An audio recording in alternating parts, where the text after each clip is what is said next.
Hello everyone. మీ ఇంట్లో సొరకాయ తినని వాళ్ళు ఎవరైనా ఉన్నారా?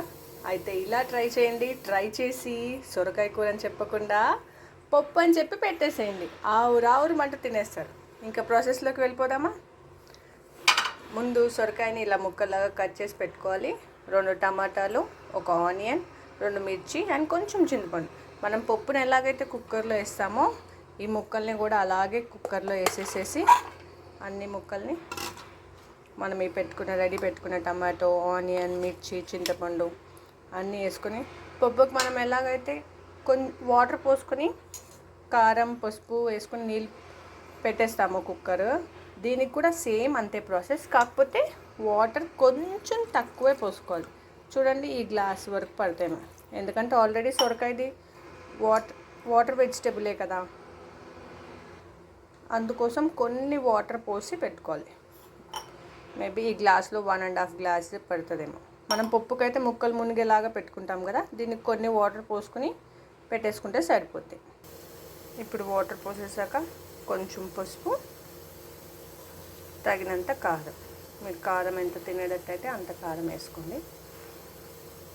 మాకు పిల్లలు ఉన్నారు కాబట్టి కొంచెం తక్కువ వేస్తున్నాను. అంతేనండి. ఇంకా మనం కుక్కర్ విజిల్ పెట్టేసేసి మూత పెట్టేసేసి విజిల్ పెట్టేస్తే విజిల్ వచ్చాక తాలింపు వేసుకోవడమే, రెడీ.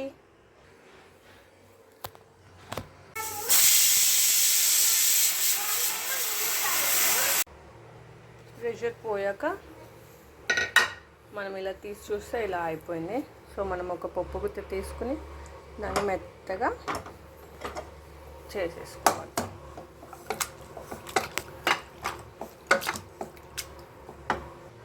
మెదిపేటప్పుడు దానికి తగినంత ఉప్పు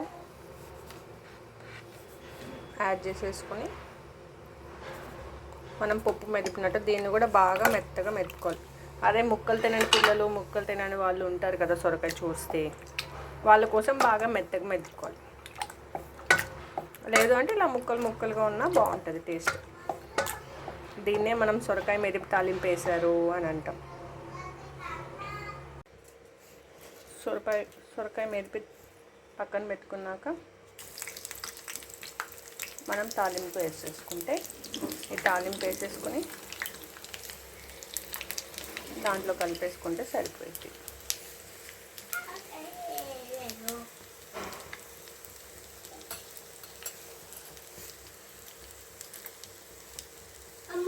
ఆవాలు, కొంచెం ఇంగువ కూడా వేసుకుంటే టేస్ట్ వస్తుంది.